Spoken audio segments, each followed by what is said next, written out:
Olá, meus amigos, minhas amigas, boa noite. Nós vamos conversar hoje com uma pessoa que é muito querida, uma pessoa que tem uma vasta experiência jornalística, uma pessoa que me ensinou bastante, né? E hoje ela vai ser entrevistada por um amador.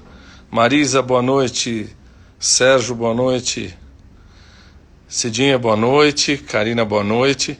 Então, como vai? O Padre Seron estará aqui com a gente no Reflexões Psiquiátricas, né, Padre Seron? Acabei de fazer o convite a ele. Ele vem falar das obras sociais dele e vem falar do Internacional de Porto Alegre, não é, Padre? Cici, boa noite. Boa noite, meus amigos. Nós estamos esperando.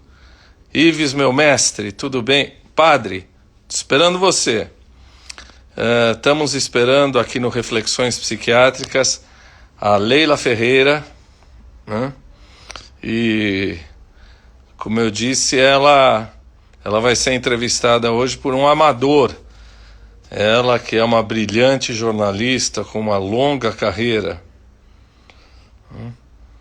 Cláudia, boa noite. Tati, boa noite. Então, vamos esperar a Leila, que deve estar chegando.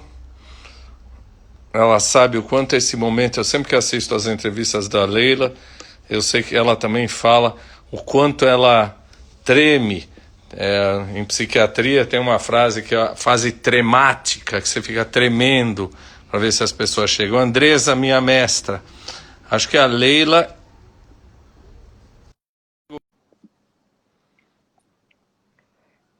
Aguardando a Leila. Já Chegou! estou na fase tremática. Você E conhece aí, essa doutor história? Taque? Não. Fase tremática em psiquiatria, Ah, antes de uma psicose, um grande assim, a fase tremática, você fica morrendo meu de medo. Deus.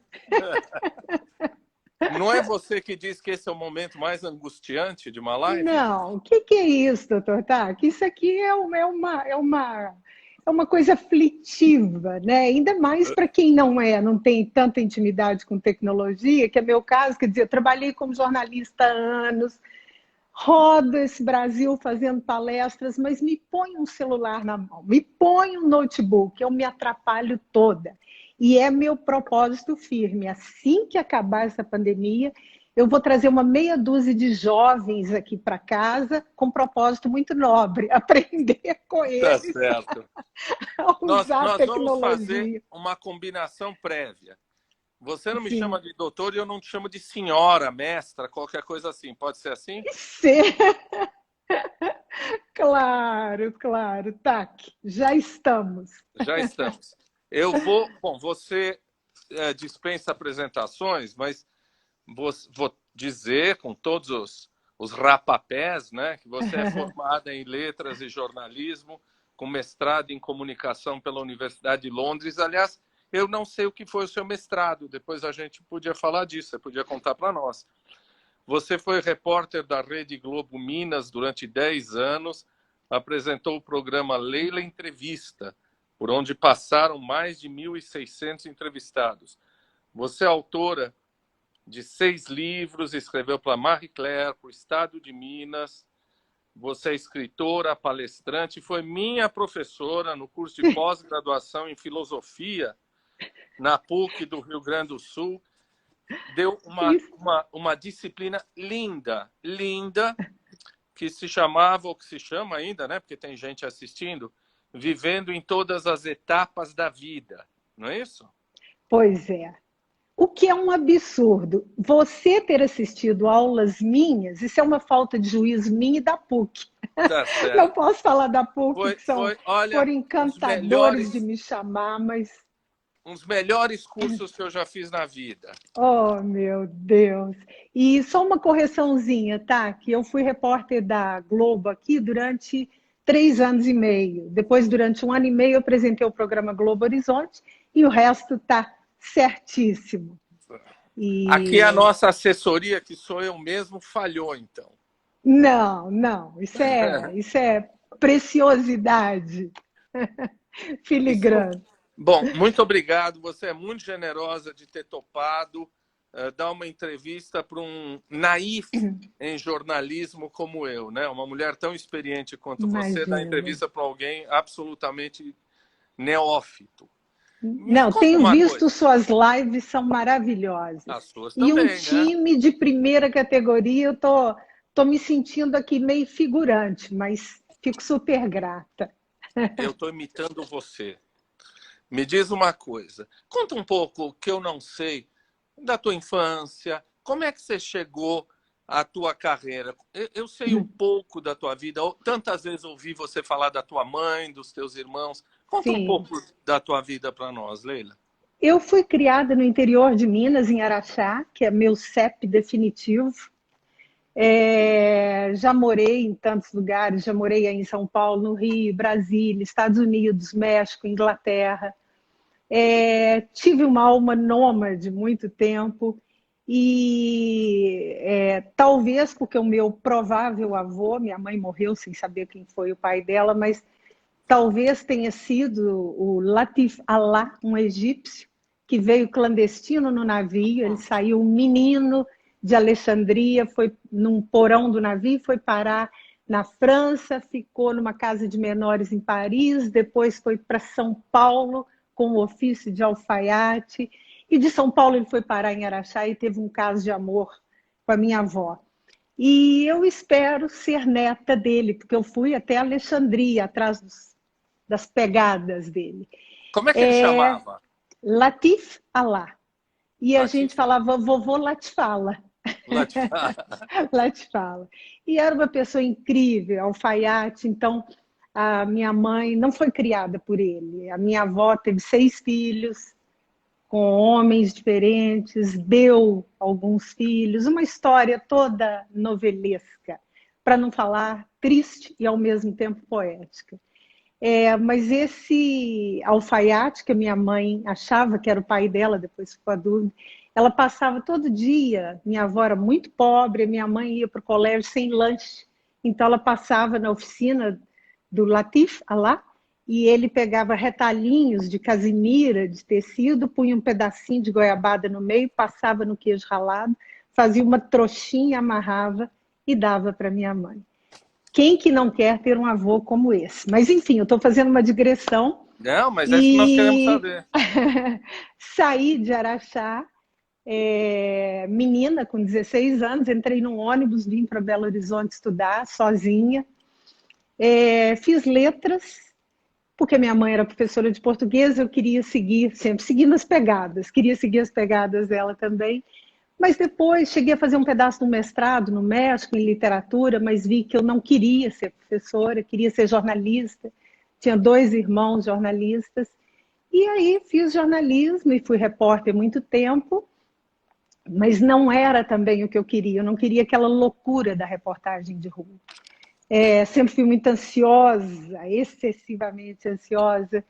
E aí o Paulo, que era um queridíssimo da TV Globo, o Paulo Valadares, assumiu a presidência da Rede Minas, que é a nossa TV Cultura aqui, e me chamou para ir para lá, e eu peguei esse programa Leila Entrevista e foram 10 anos fascinantes, fizemos 13 séries no exterior, rodamos aqui interior de Minas, as 10 regiões culturais de Minas. Foi uma escola, tá? Que eu acho que eu tenho 2 faculdades que superaram em muito a Universidade de Londres, que foi a Cozinha de Araxá e o Leila Entrevista, porque eu aprendi demais ouvindo as pessoas. As pessoas estão dizendo que essa história tão delicada, tão bonita, estão lendo no seu livro O Amor que Sinto Agora, não é? Sim, sim. Que é Você um conta. livro. Fala. É um livro, o meu livro mais recente, é um livro de cartas para minha mãe, que a minha mãe deixou uma carta para cada filho ler depois que ela morresse, me entregou as 6 cartas, um filho se foi antes, e nós ficamos com as 5 cartas, e o nosso amor por ela era tão grande que a gente não tinha coragem de ler. E eu levei mais de 4 anos para ter coragem de ler minha carta, e quando eu li, eu resolvi responder. Fiz esse livro em 3 meses e pouco, 4 meses, uma conversa dolorosíssima com ela, histórias de vida muito pesadas, tanto a dela quanto da mãe dela, quanto a minha um pouco também. Eu ficcionalizei algumas coisas para não expor tanto, né? E aí as pessoas me encontram na rua aqui em Belo Horizonte e falam: Leila, o que é realidade, o que é ficção no seu livro? Eu acabei de ler. Quer dizer, não, o propósito é exatamente deixar a coisa nebulosa, mas eu achei uma resposta. Eu falei, é muito simples, o que for alegre é ficção. O resto é coisa nossa, né? Mas claro que não é, claro que não é. Nem só de tristeza são feitas essas memórias, né? Muita coisa boa. Minha mãe, meus irmãos, pessoas maravilhosas. Mas às vezes a ficção é muito mais real do que um monte de gente que vive hoje, do que um monte de histórias que existem, não é verdade? Claro, não tenha dúvida. Uhum. E você tem um outro livro que é Que Ninguém Nos Ouça, com a Cris Guerra, não é isso? A Marta Medeiros diz que era um detox da mente, esse seu livro. A Cris e eu fizemos uma troca de e-mails, um livro de... Ela é muito mais jovem que eu, toda descolada, toda antenada. A gente aparentemente tão diferente uma da outra, e a gente resolveu escrever esse livro e foi fantástico, porque a gente conversou de verdade nesses e-mails, né? E então você já viu, né, tá? Que eu gosto muito mais de conversar do que de falar. Eu gosto de ser interlocutora. Ou eu gosto de pegar uma pessoa e mostrar para os outros e falar, olha que pessoa legal, né? Por isso que, às vezes, eu fico fazendo palestras, às vezes eu chego, tem um auditório de 1.500 pessoas, eu penso, o que eu estou fazendo aqui? Como diz o mineiro, né, em boa mineirês, oncotô. O que eu estou fazendo aqui nesse palco? Porque eu gosto de virar o holofote para o outro. Eu gosto de mostrar pessoas interessantes, procurar pessoas interessantes, né? Quando eu saía por esse interior de Minas gravando com as pessoas, né? Um lavrador poeta declamando os versos, ele mal sabia assinar o nome, declamando os versos dele num pasto, né? E são pessoas maravilhosas que estão por aí, e esse garimpo me encanta. Eu não gosto muito de estar no centro, não. Gosto mais das posições periféricas. Os dois livros são livros missivistas, né? É um diálogo com a tua mãe e depois um diálogo com a Cris, não é? Os dois livros têm essa dinâmica. Olha, tá todo mundo me cobrando que tem que falar desse seu livro, nós já vamos falar desse livro. A Arte de Ser Livre, não me punam, já vamos falar daqui a pouquinho. Né? E você foi fazer um mestrado em Londres. Eu ia te perguntar, formada em letras, formada como jornalista, mas você tem uma veia muito forte de psicóloga, de psiquiatra. Você tem uma veia de alguém que o tempo todo está repensando a existência humana, não é? A existência do homem, as relações humanas, não é assim? Você tem esse lado hipertrofiado, felizmente hipertrofiado. Eu sou fascinada com isso, com a condição humana, com os dramas humanos. Quando eu fui fazer jornalismo, eu fiquei na dúvida por um tempo se eu fazia psicologia ou jornalismo. E às vezes, porque o meu programa de entrevista era muito conversado, né? E às vezes encontrava com as pessoas na rua, uma ou outra pessoa perguntava, você é psicóloga, não é? Não, mas eu adoro conversar, adoro ouvir, eu adoro tentar entender as armadilhas, né? As ciladas, as dificuldades, os desafios da condição humana. E fiz terapia muitos anos, ainda faço. Fiz psicanálise, durante um tempo lacaniana, depois o tal do tempo lógico, eu não dei conta dele, aquela coisa de sessão durar 10 minutos, aquilo para mim era um ultraje. E eu outro dia confessei para o meu psiquiatra que eu tinha uma artimanha, tá? Eu deixava para falar as coisas mais conclusivas, mais interessantes no final da sessão. Porque se eu falasse no começo, o psiquiatra falava, tá bom por hoje. Então eu ia levando, eu doida para falar um tanto de coisa e falando coisas mais banais no começo para Sei. esticar a sessão. Eu falei, não, isso não funciona. Eu tenho que Você pegar deu um nó alguém no não Lacan, né? lacaniano. Você deu um nó no Lacan. Você ficou fazendo suspense para valer o preço pago pela sessão, não é? Exatamente. Mas o fato é que eu acho fascinante. Eu falo que ai de mim sem a terapia, ai de mim. E eu acho que todo mundo que tem a chance deveria fazer, sabe?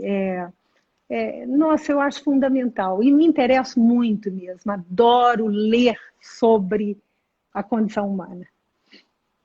Me fala o que foi. Eu sei de toda a sua grande dificuldade. Você ao contrário de ocultar as suas dificuldades, é por isso que as pessoas te adoram. Eu só vejo. Eu deixei propositalmente, porque não está atrapalhando o teu rosto, e é assim uma cascata de amores por você que aparece Ah, aqui, olha só que coisa né? boa. Eu não tive filhos, mas tenho esse carinho. Como a gente diz em Minas, é bom demais. Como é que foi esse seu mestrado? Eu sei que foi muito difícil você executá-lo. Sobre o que É, foi o seu mestrado? Conta esse seu mestrado de Londres. acabou, Taki, que eu fui para Londres, eu estava no auge da depressão, síndrome do pânico, que eu me trato disso há séculos, e foi uma bolsa do governo britânico, do Conselho Britânico, eu ganhei a bolsa e na hora de ir eu estava péssima, Hum. chapada de remédio, e falei, não vou. E acabou que meu psiquiatra me estimulou muito aí e eu fiquei um tempo bem. Os 2, 3 primeiros meses eu fiquei bem. De repente a depressão veio arrebentando, as crises de pânico alucinantes. E eu fiquei um mês e pouco fechada dentro de um quarto na casa de estudante em Londres.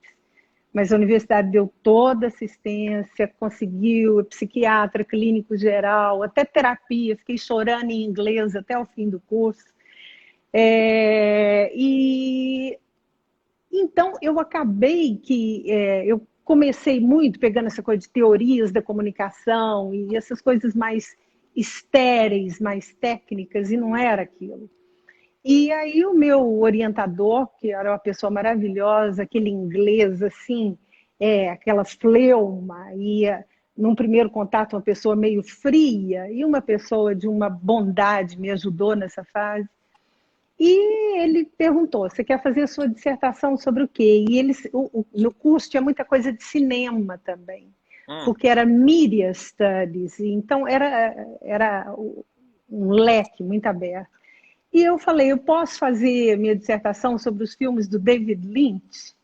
E ele topou, eu achei que era uma loucura. E aí, no dia, foi até uma coisa muito engraçada, porque na sala, todo mundo tinha que apresentar, sua dissertação vai ser sobre o quê? E eu falei, eu vou fazer sobre os filmes do David Lynch. Eu peguei Coração Wild at Heart e Veludo Azul. Hum. E eu não esperava ele fazer a segunda pergunta. Por quê, David Lynch? E eu falei assim, porque eu não gosto de pessoas certinhas, eu gosto das perversões, das crueldades, dos desvios, e eu vi que foi fazendo aquele silêncio na sala.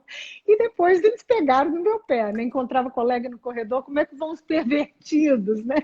Como é que vão as perversões? Mas não era, porque o David Lynch é um prato cheio, né? Uhum. E então acabei, o curso foi muito para o lado de cinema e eu acabei fazendo a dissertação sobre David Lynch.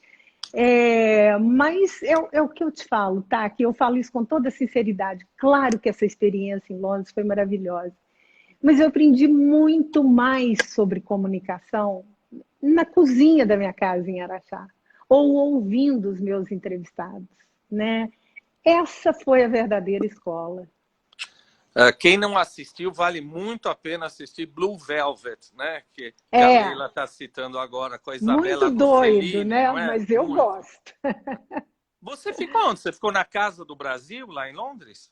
Não, eu Não. fiquei numa casa de estudantes, eu estudei na Universidade de Londres mesmo, ali perto do Museu Britânico, perto da Sei. Russell Square, colado no Russell Square, e ali tinha uma casa linda de estudantes, eu aluguei um quarto e fiquei lá, cercada por gregos e ingleses, É muito interessante a experiência. Os médicos ficavam na antiga Embaixada do Brasil. Eu fiquei durante meu doutorado ali na Embaixada do Ah, Brasil, que olha só. alugava quartos. Eu achei que éramos contemporâneos. Mas me diz Ah, uma coisa, você acha que todo mineiro é assim, é um pouco triste, é um pouco orgulhoso? Drummond diz que é 90% de ferro nas calçadas, 80% de ferro nas almas. Você é assim? Você tem essa coisa dolorosa e ao mesmo tempo de ferro, Leila? não sei, eu não sei. Eu acho que a coisa da mineiridade foi se perdendo muito. Quando eu penso na mineiridade na minha infância, era uma coisa. Aliás, eu acho que hoje está tudo muito parecido, né, Taki? Tudo. Você vai a Nova York, você vai no Arraial, no interior de Minas. Antigamente não existia nenhum ponto de interseção, eram culturas tão diferentes. E eu acho que as coisas foram, as identidades foram se diluindo muito. Mas eu acho que o mineiro tem essa coisa meio desconfiada, sim. Tem uma introspecção. E eu tenho muito. A desconfiança eu não tenho, de jeito nenhum. Eu não sou uma pessoa desconfiada, nunca fui. Mas eu tenho essa coisa da introspecção, de gostar muito de ficar sozinha, de gostar do silêncio, de ter pavor de incomodar o outro, que é uma característica muito, eu acho, do mineiro do interior, né? Eu faço de tudo para não incomodar as pessoas, exagero até. É, e eu lembro quando eu pedi a Mônica Waldvogel para escrever um textinho, ela era muito amiga do meu irmão, e eu pedi ela para escrever um textinho na contracapa do meu primeiro livro sobre mulheres. Eu mandei um e-mail para ela me desculpando tanto por estar pedindo aquilo e dando tanto espaço para ela falar não. Ela falou, Leila, quando eu comecei a ler, eu achei que você ia pedir para eu carregar todos os livros no dia do lançamento, pegar na gráfica, alguma coisa. Mas é essa coisa de não querer incomodar, de ficar no canto. Eu acho que isso é uma coisa muito mineira. Ou era. Alguém aí é itabirano, feito o Drummond, e está dizendo que é de Ah! Itabira. Mas você volta para Araxá, você tem aquele banzo de voltar para Araxá de vez em Tenho, quando? tenho. Inclusive, quando eu morei fora do Brasil, eu tentava sentir saudades do Brasil e não era. A minha saudade era muito localizada, era do interior de Minas, era de Araxá. E eu nunca perdi o vínculo. Nos últimos anos, eu estava indo lá todo mês, primeiro para ficar 3, 4 dias com a minha mãe, depois ficar 3, 4 dias com os irmãos. Eu não tenho família em Belo Horizonte, tem só meu marido, né? Mas assim, família mesmo, irmãos, não tenho. Então, eu tenho que beber da água de Araxá, que não por acaso é considerada milagrosa. É uma E o que que, estação termal, né? e o que que Araxá tem para você? Quer dizer, claro, tem sua mãe, tinha sua mãe, tem seus irmãos, mas por que Araxá, o São que as te chama? memórias, tá? É. Memórias, são as memórias. Eu sou uma pessoa muito nostálgica, muito saudosista. Eu me esforço para ter esse apego pelo presente. Eu estava andando em Paris, numa banca de revista, vi uma revista de psicologia. A capa era com a Juliette Binoche e ela falando: sou uma adepta do presente. Eu acabei comprando a revista, trouxe.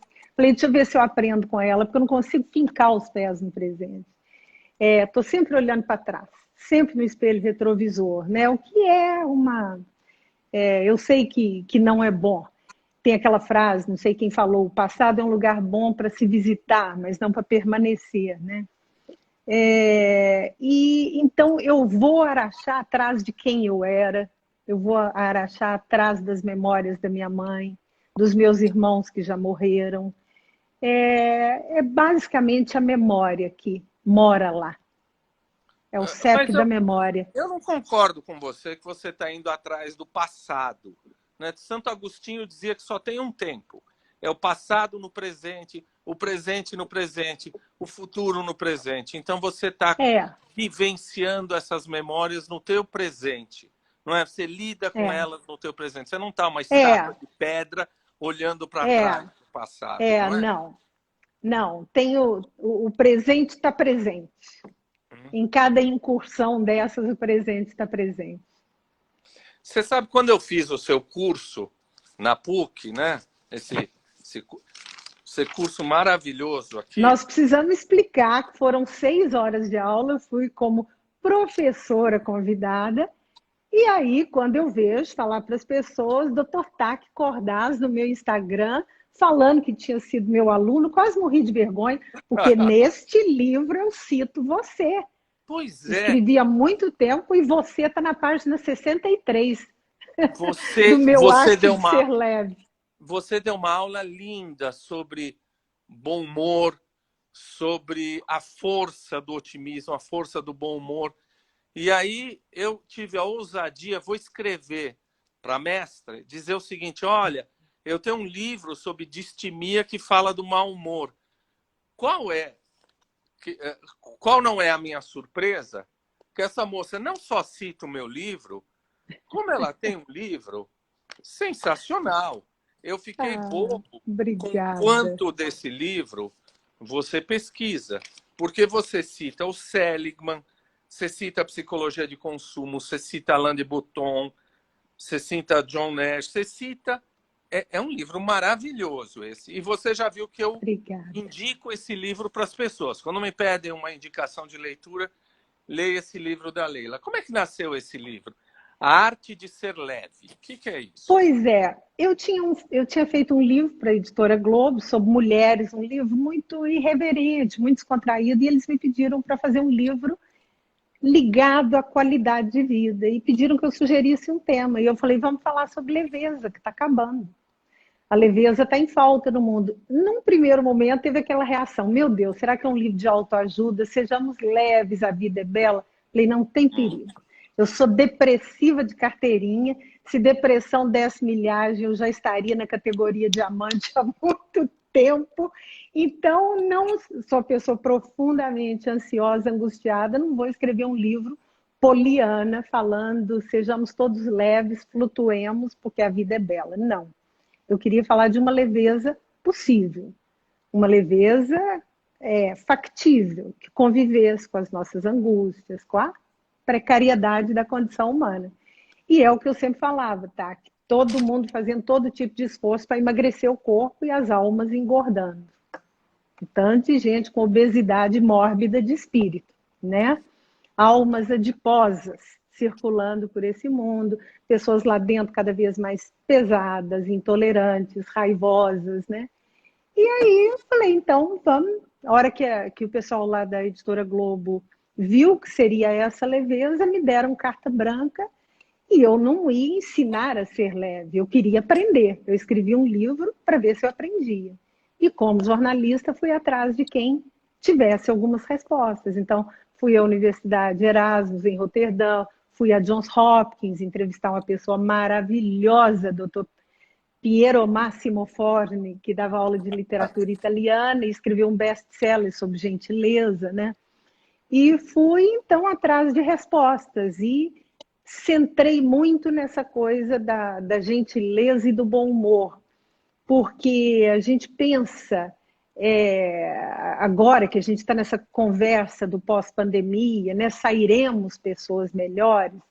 Eu falo, gente, às vezes a gente pensa de uma forma tão grandiosa, né? Você quer ser uma pessoa iluminada, magnânima, né?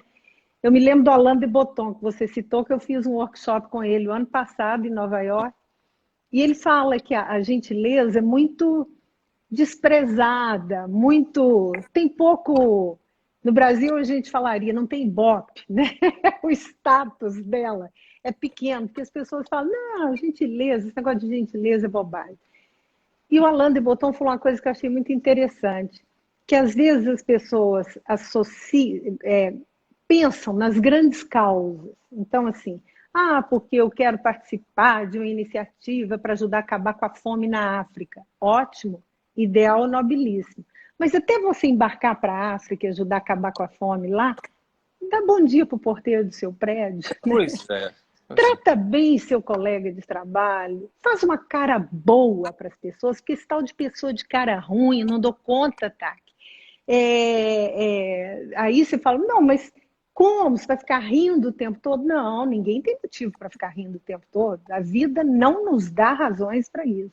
Mas agora, você escolheu o mau humor como postura diante da vida e sair azedando a vida de todo mundo que está em volta, eu acho só maldade, eu acho isso uma covardia. E a falta de educação, eu acho que é uma forma de violência. Eu acho que você sair repartindo grosserias é uma forma de violência, né? E então, quando eu falo em gentileza, eu penso assim, no varejo da convivência, sabe? Não é aquela coisa forçada, Uhum. artificial, aquele bom dia um atrás do outro. Não, é uma coisa que vem de dentro. É você prestar atenção no outro, é você ter consideração com o outro.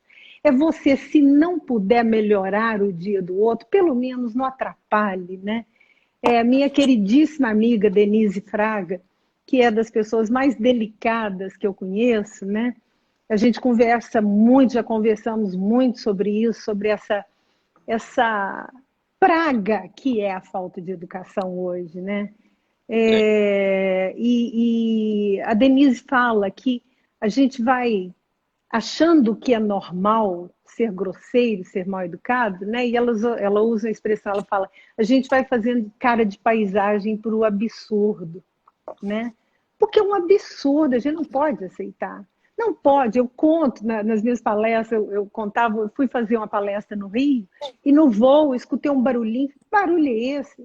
Estavam servindo sanduíche, tudo, eu mergulhada no meu livro policial, que é meu vício, e aí escutei um barulhinho, era o passageiro do lado, tec, tec, barulho metálico é esse. Ele estava cortando as unhas em cima de mim. Minha roupa estava cheia de aparas de unha Que, do que, meu que. colega de voo. E eu fiquei indignada, bati, não falei nada com ele, mas bati assim e ele continuou, cortou as 10 unhas em cima de mim, né? Então, assim, eu falo, um mundo onde uma pessoa. Primeiro, que você não pode entrar com um cortador de unhas no avião, né? Já estava errado. Um mundo onde a pessoa acha normal cortar as unhas em cima de outra pessoa, esse mundo não pode dar certo. Não pode dar certo. E a gente está cada vez incorporando mais essas coisas, né? É impressionante e é tão fácil tratar os outros bem, né? É tão fácil. Eu não estou pedindo para você escalar o Everest, eu não estou pedindo para você pular corda num pós-operatório, né? É assim, só faz uma cara boa para o outro, né? Respeita o espaço do outro. Quando eu fui escrever o livro, eu fui a São Paulo conversar com o Cortella, queridíssimo Mário Sérgio Cortella. Falei, professor, por que nós estamos tão mal educados? Que é isso? Ele falou, Leila, nós estamos vivendo uma cultura que estimula o acúmulo, o acumular. E a gentileza é repartir. Você tem que repartir seu espaço, repartir seu tempo, repartir a energia, né?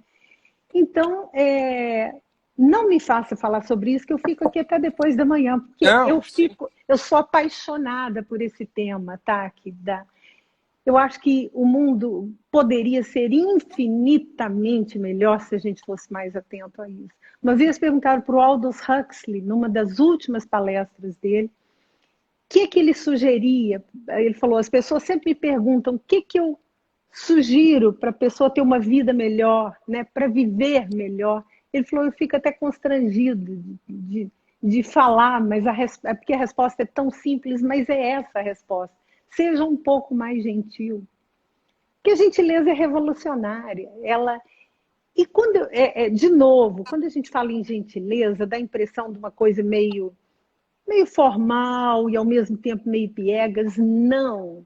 A gentileza está debaixo do guarda-chuva da ética, né? A Exatamente. gentileza é ética, é bondade, é consideração, é empatia, é cuidado, né? Ela é um produto nobre e a gente faz tão pouco caso dela, né? É isso que eu ia te dizer. Quando a gente fala de gentileza, alguém é capaz de botar o nosso livro na autoajuda. Porque gentileza às vezes parece uma coisa epidérmica, uma É, coisa da etiqueta vazia, mas é o que você falou. é, Gentileza é a ética, é o é, respeito pelo outro, não é? é. É a minha Não, relação com o outro. Gentileza tem tudo a ver com a exatamente. ética. Claro, são coisas indissociáveis, né? E assim, eu fico impressionada, o Dr. Forne, esse que eu entrevistei lá na Johns Hopkins, ele falou uma frase que eu falei, eu nunca vou me esquecer dela. Ele falou, olha, eu não consigo imaginar nenhuma situação do nosso dia a dia em que agir com grosseria seja a melhor opção. Não tem. E tem Nunca, a algumas pessoas, grosseria nunca é a melhor opção, né? e tem algumas pessoas que reservam a gentileza para pessoas, vamos dizer assim, do seu nível socioeconômico, né? Que não é uma gentileza, então, autêntica, é uma gentileza epidérmica, superficial. E abandonam essa ideia de gentileza quando tratam de pessoas que são seus subalternos, não é verdade? Exatamente. Tem um livro muito interessante, as duas autoras, o primeiro nome é Christine, que é The Cost of Bad Behavior, o custo do mau comportamento, ou o custo da falta de educação. Elas estudaram exaustivamente nos Estados Unidos várias empresas, corporações, para ver o prejuízo que a falta de educação causa nas empresas. Por quê? Num ambiente onde as pessoas não se respeitam, se tratam com grosseria, se humilham, aí os funcionários adoecem mais, produzem menos, pedem mais demissão, uma série de fatores. O estudo tem vários desdobramentos. Mas elas estavam falando que as empresas hoje fazem tantas coisas para reduzir custos, para cortar custos e aumentar a produtividade, que elas não enxergam que um dos grandes drenos na economia é a falta de educação, a falta de respeito. Por quê? Elas viram, parece que, não, 60 e tantos por cento, 80 e tantos por cento dos problemas de produtividade na empresa são causados por estresse das pessoas. E foram desdobrar e viram que 60% dos problemas de estresse são causados por esses embates da falta de respeito, da falta de educação. Então, é por isso que elas ajudaram a implantar na Cisco Systems a tal Operação Respeito, que treinou, acho que mais de 40 mil funcionários, para conviver com respeito, conviver com delicadeza, discordar sem bater boca, chamar a atenção sem gritar, sem humilhar, enfim, o básico. E aí você falou isso do subalterno, e eu me lembrei que elas falaram nesse livro que eu sou péssima de número, mas tem uma porcentagem enorme dos casos de grosseria no mundo corporativo, a imensa maioria é de cima para baixo. Você trata mal o que está abaixo de você, né? Então, eu falo, gente, você ser gentil, porque existe uma gentileza pragmática, né? Você trata bem quem te interessa. Exato. Ou você trata bem o que você considera seu igual. Agora, as pessoas se revelam tanto quando tratam mal quem elas acham que é uma pessoa da qual elas não vão precisar, ou que são inferiores, né? Eu me lembro, até é um pouco indelicado eu falar isso, mas eu acho que deixa tão claro, quando eu fazia o programa no estúdio, às vezes o entrevistado chegava, isso era raríssimo, graças a Deus, mas acontecia, do entrevistado chegar e me tratar super bem, e cumprimentar e tudo, e ignorar o pessoal da técnica, sabe? Ou dar uma patada, dar uma resposta atravessada, falar de um jeito assim meio prepotente. Aí me dava uma tristeza, quando acontecia naqueles minutos antes da gravação, eu perdia por completo a vontade de entrevistar a pessoa, né? Sim. Eu não sei, eu acho fundamental, tem um amigo meu, Tião Rocha, antropólogo, educador, ele fala que hoje, eu conversei com ele para fazer meu livro também, ele falou que hoje a gente quer tanto ser substantivo que a gente vai perdendo os adjetivos, né?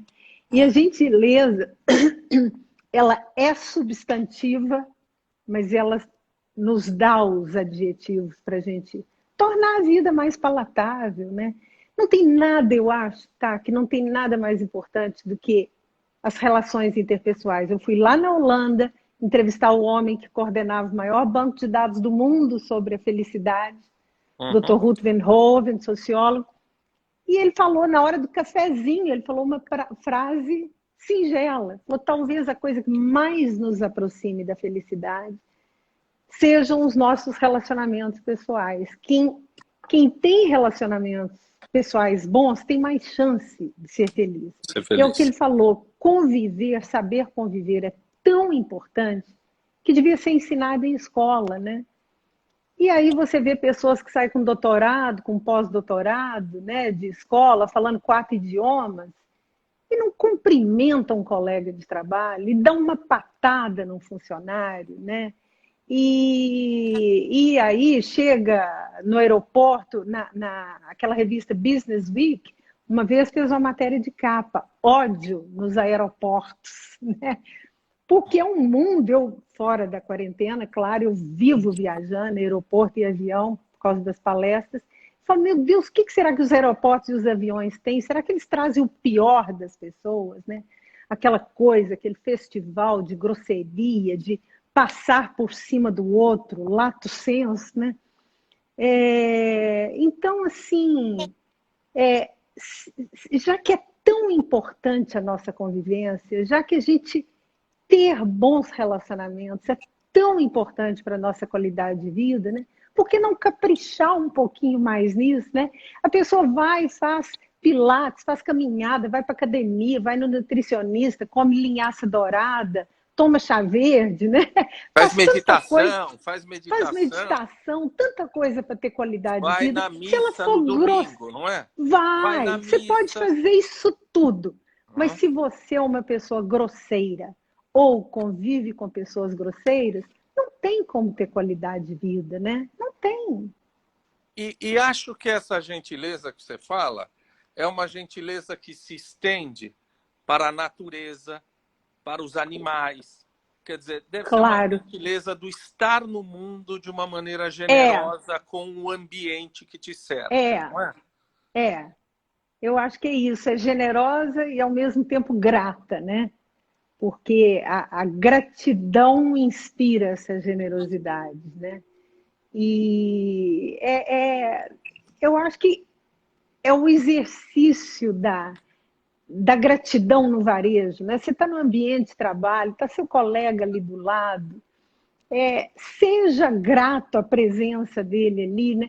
E às vezes as pessoas só reclamam, reclamam, reclamam. Eu falo, gente, está reclamando esse tanto? Você está vivo? Se você está reclamando é porque você está vivo. Se você está vivo, já tem motivo para agradecer. Então, para de, como a gente fala em Minas, para de amolar os outros, né? Tem gente que parece ter um prazer de chatear os outros, e aí vem a questão do mau humor, né? Você fala tão bem da distimia, mas distimia é doença, vamos deixar a distimia É, quieta. Vamos falar do mau humor, da falta de vergonha na cara, da da pessoa falta de que educação. gosta, falta de educação. Porque eu acho, tá, que o mau humor, dependendo do grau de concentração dele, ele se avizinha da falta de educação. Eu Ah, acho falta de educação, você sair repartindo azedume pelo mundo afora. De novo, não vamos confundir com essa coisa poliana, tem que ficar bem-humorado, sorridente, né? Não, nós temos todo direito de ter mau humor. Agora, você sair, é a expressão que eu sempre uso, que eu usei no livro, você apresentar para o outro a fatura da sua infelicidade, isso é sim. covardia, né? Isso é covardia. Tá mal-humorado? Chega, fala com as pessoas no trabalho, ó, não tô legal hoje, vocês não levam a mal. Agora, não fala nada e fica essas pessoas nesse azedume, né? Parece que a pessoa está pronta para partir para a briga, né? Ela fica doida para aparecer um problema, para ela ter desculpa para estar naquele mau humor todo. Então, eu falo, gente, tem jeito de ser melhor, né? Você não tem que ficar rindo o tempo todo, mas entre o sorriso e a cara ruim tem um meio termo que nós Claro. todos somos capazes dele. Feliz o tempo todo é tolo, não é? É não, É, não viver a realidade que vivemos. Eu claro. prometi que eu não ia falar do nefasto, do inominável, né? Mas aqui o pessoal do meu Ai, grupo de ai, ai, ética, ai, ai. o pessoal do meu grupo de ética lá do HC, o João Carlos está perguntando o seguinte: como você vê a ascensão de políticos que não têm nenhum cuidado no trato, no respeito com as mulheres, com a minoria, com as minorias, com a É, natureza, com as pessoas. Você não se arde de raiva quando você vê essas coisas acontecendo? Eu não vou citar nomes para Não, não depois eu não falo ter. nefasto. O nefasto dá É o azar. inominável, porque Isso. senão depois eu vou ter que responder 418 mensagens das fãs ardorosas, dos fãs ardorosos, porque os há. Muitos eu vi, eu vi. É, Abrindo um então, parênteses. Quando eu dei entrevista para você, eu vi uma dessas moças lhe escrever dizendo que você só convida esquerdista nas suas lives. Coisa que eu não sou. Eu, que tenho pouquíssima educação, teria respondido de um jeito. Aí eu vi como você, uma lady, ainda com toda a sua delicadeza, ainda disse a ela: vá com Deus. É uma pô, dama mesmo. Eu jamais pensaria numa coisa como essa. eu falei com ela, se você tivesse usado um outro tom, eu te responderia, mas nesse tom que você falou, mas eu acho, como eu vejo com, com a mistura impalatável de sentimentos, tá? É tristeza, é indignação, é tudo ao mesmo tempo agora. Eu não consigo entender. Você admirar pessoas truculentas, grosseiras, grossas, porque aí a gente já muda de patamar um pouquinho, né? Agressivas, belicosas, preconceituosas. É... Olha, a lista de adjetivos é infinita. E aí eu fico pensando, o que mais me entristece, porque se você visse uma classe política reduzida ali, com alguns seguidores, alguns fãs, alguns eleitores, mas quando você vê uma massa achando bonito esse tipo de postura diante do mundo, diante da vida, é, é de matar a gente de tristeza, sabe? É de matar a gente de tristeza. Não tem como.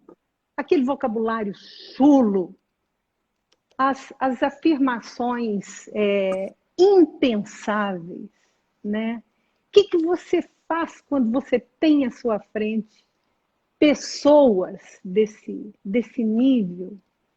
Eu acho é de entristecer, é de revoltar, é de fazer perder o sono, é de fazer perder o apetite. Eu não Mas, sei se acontece com você, mas sempre acontece com alguma live, entra alguém com nome falso, por exemplo, Jéssica, aqui comigo, e fica perguntando se eu já ajudei algum pobre. Né? ah, Pobre de espírito feito ele, eu não ajudei. Ajudei de outras formas outras pessoas. Né? E tem muita gente que arruma um nome falso só para hater. Você topa é, muito com esses haters nas suas lives? até Não. que não. Mas de vez em quando aparece uma ou outra coisa, né? E assim, eu fico pensando, quer dizer, eu acho que com as redes sociais, com esse mundo virtual, a sensação que eu tenho é que antes a gente conversava na sala de visitas, ou no caso de Minas, na cozinha. Agora nós passamos para a arena, para o ringue, né? Hum. São comentários de tanto ódio, porque o que faz uma pessoa que não te conhece entrar no seu Instagram, deixar mensagens carregadas de agressividade? Teve uma que mandou uma mensagem para mim, eu acho que você deve ter visto essa, que ela falou: você demorou 4 anos para ler a carta que sua mãe deixou. Que filha que você é, ainda bem que eu não tenho uma filha como você. Pode chorar, não tem perdão para você. Aí eu coloquei, falei: olha, estou com pena de você, eu acho que você deve ser uma pessoa muito infeliz para ter essa necessidade de fustigar o outro nesse grau, né? Então, assim, eu acho que é uma agressividade, é um ódio. E eu não sei onde que a gente vai parar com isso. Quando as pessoas ficam assim, nós vamos sair melhores desta? Se você lê os comentários nas redes, você fala: não, nós não vamos sair melhores desta. Não Quer dizer, vamos. porque tem um professor aí de São Paulo, que eu vi uma entrevista dele, José Garcês, que eu achei que ele falou uma coisa muito interessante. Ele falou: trauma não é garantia de mudança. Às vezes as pessoas passam por um trauma, saem do mesmo jeito. Às vezes saem até piores, né? É o que ele fala. tudo vai depender das escolhas que a gente fizer a partir desse trauma, né? E aí, quer dizer, já tem 6 meses de pandemia. Você pensa, será que as pessoas estão com menos ódio, com menos vontade de ferir umas às outras, fustigar, chicotear umas às outras, né? Igual eu acabei de fazer com o Inominável, né? Mas aí você levantou a bola, não tem como eu falar com equilíbrio emocional de alguns seres, com comedimento, que me Sim. perdoem. Mas assim, eu estou falando de uma posição política, filosófica, não sei aqui, existencial. Eu não estou indo para as redes das pessoas deixar meu ódio registrado lá, minha agressividade. E o mundo está cheio de juízes, né, Tac? Todo mundo vestindo toga, você não sabe nada da pessoa, você mal conhece, lê 2 frases sobre ela e já vai julgando, emitindo sentença, né? E aí, quando você pensa no mundo da delicadeza, no mundo da leveza, de novo, não a leveza da Poliana, a leveza dos angustiados, dos tristes, mas que não querem sair arrastando almas pesadas, né? Entristecendo quem passa pela frente. Eu acho que a gente tem competência para criar roteiros de vida mais interessantes, Eu para acho que era, escolher comportamentos mais interessantes. acho que era o Milor que dizia que o brasileiro é alguém que critica gritando e elogia sussurrando, né? Perfeito, perfeito. Genial, Milor. Sou motiete dele. Você faz uma observação aqui no livro tão linda, quando você discute que uma das coisas que a gente alega de ser grosseiro com os outros é a falta de tempo, né? A gente alega, a gente não tem tempo, portanto a gente trata as pessoas assim. E tem uma coisa tão bonita que eu vivo ouvindo, ao invés das pessoas dizerem obrigado, as pessoas falam valeu, não é? Valeu, É, como se eu fosse, como se não fosse nada o que a gente está é. fazendo, não é O verdade? Como é que é Renato essa história do Janine valeu? Ribeiro, Adorei, o adorei Renato isso. Janine Ribeiro, que é É, fantástico, né? E eu conversei com ele também na época de fazer o livro e ele falou que isso incomodava profundamente a ele. Em vez da pessoa falar... Porque se você está falando no linguajar de meninos aí, uma coisa assim... Oi, tá, cara, tá, valeu. Mas o que incomoda ele, às vezes, você ter um contato mais significativo com a pessoa e às vezes você ajuda, faz alguma coisa e ela vira e fala, tá, valeu. O Renato Janine falou, não, esse valeu não dá. Vamos tentar falar muito obrigado, né? E eu acho que a gente tem dificuldade para agradecer de verdade, para pedir desculpa de verdade, né? O Dr. Forne fala uma coisa tão interessante que quando a pessoa, por exemplo, você grita com alguém no telefone, aí você vai falar, não, tem que pedir desculpa, foi mal. Aí você pega o telefone, gritei com você, mas é porque eu estou muito estressado. Então, você desculpa, gritei com você, mas é porque eu estou muito estressado. Você está pedindo desculpa para o outro e está se desculpando ao mesmo tempo. sim.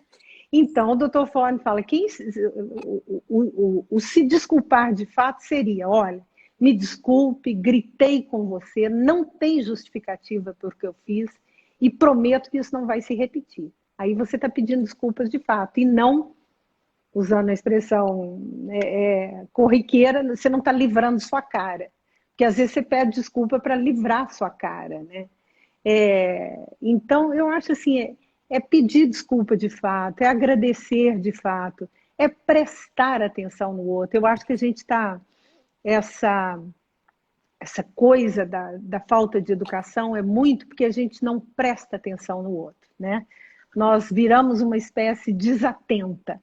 A pessoa está falando com você, você está mandando mensagem para outra, você está ali olhando uma coisa, você está fazendo 1000 coisas ao mesmo tempo.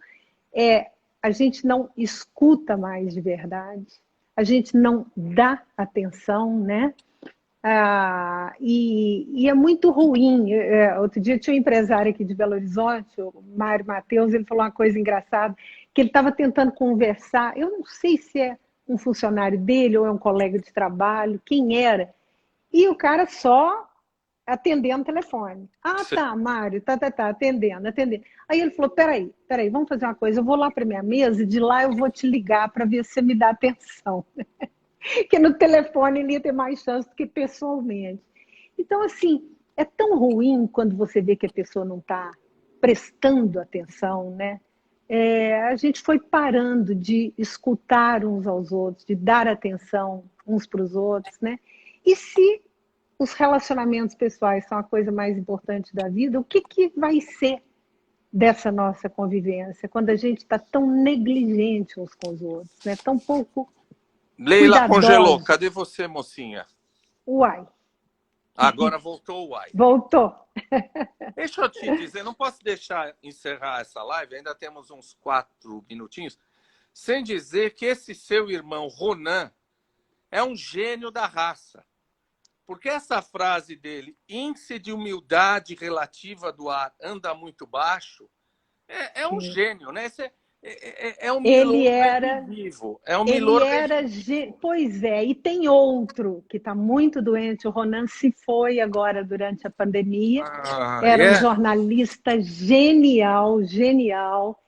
É ele que eu te falei que era amigo da Mônica Waldvogt, era editor de texto, fantástico, estudou até os 12 anos de idade e foi o melhor texto que eu já vi na vida. E ele adorava trocadilho, ele falava, então, o índice de humildade relativo do ar anda muito baixo, né? E tem outro irmão que está muito doente também, o Dirceu, que chegou a escrever no Pasquim, conviveu com Milô, com Jaguar, com Ziraldo, que era um frasista, era porque não escreve mais, maravilhoso, as frases dele são geniais. O homem não veio do macaco, vem vindo. Filósofo é o sujeito que descreve de ponta a ponta o infinito. E por aí vai. Eu tenho 2 frasistas na família que fonte eterna de inspiração. Bom, a sua mãe criou gente genial na sua família, né? Genial, eu não sei, mas ela criou gente legal. Muito legal. Eu acho que ela nos ensinou a ser legais. Você não ia para Portugal? Eu estou tentando ir a semana que vem, mas eu não tenho título de residente. E aí o Fernando, meu marido, tem, eu estou tentando provar que eu sou mulher dele sem ter um papel. E vamos ver se aparece alguma saída milagrosa, tentando provar que eu moro com ele, que nós estamos juntos há anos, mas não tem o tal do papel passado. Se aparecer algum papel passado até semana que vem, eu vou para Cascais. Nós temos uma casinha lá há alguns anos, é o nosso refúgio. E o seu marido é meu colega, é oftalmologista? Ele é cirurgião de olhos, Fernando Trindade. Me Ah, aguenta há uma vida. ele é um homem privilegiado. Eu sou também, ele é muito gente boa. É, mestra, nós temos uns 2 minutos. Você não quer falar mais alguma coisa? Porque eu não vou te interromper, porque está todo mundo só querendo te ouvir mais e mais. Não quer falar uns 2 minutos mais aí da tua vida, das suas coisas, do teu livro? Ó, repito, A arte de ser este leve. A Arte de Ser Leve. Eu queria talvez falar uma coisa, que na primeira edição do livro tinha uma bicicleta na capa, porque quando eu estava procurando pessoas leves para entrevistar, vou contar correndo, meus tempos de repórter, resumir, eu encontrei uma cabeleireira, que eu achei ela de uma leveza, e perguntei, como você consegue ser leve assim? Ela falou, ai menina, uma pessoa tão simples. Falei, tem gente que vem para o mundo de caminhão e tem gente que vem de bicicleta, eu sou da turma da bicicleta. Então, eu acho que a gente tem esse pós-pandemia nos esperando. É difícil passar para o outro lado pedalando, mas carreta não. Não vamos chegar pilotando carretas, levando nosso peso para o outro lado. Almas obesas, não. Eu acho que um pouquinho de leveza não faz mal a ninguém. Essa frase está nesse livro, né? É que a Está. bicicleta é que mudou a capa da bicicleta, é isso? É, porque a primeira edição era da Editora Globo, depois eu fui para Planeta, eles criaram uma nova capa, né? E tinha na primeira edição, tinha a bicicleta da Conceição, essa sábia cabeleireira, sábia e leve. E eu acho que a gente não precisa chegar nessa outra margem do rio como seres iluminados, Mahatma Gandhis, Madres Teresas, mas se a gente chegar um pouquinho mais bem-humorados, mais leves, mais delicados, já vai fazer uma diferença enorme, né, Taki? Você faz uma diferença enorme, né? Você é uma das pessoas mais queridas, você tem mais de 30 mil seguidores, as pessoas te amam, compram seus livros. Me deu o prestígio de estar aqui por sua causa, Imagina. né?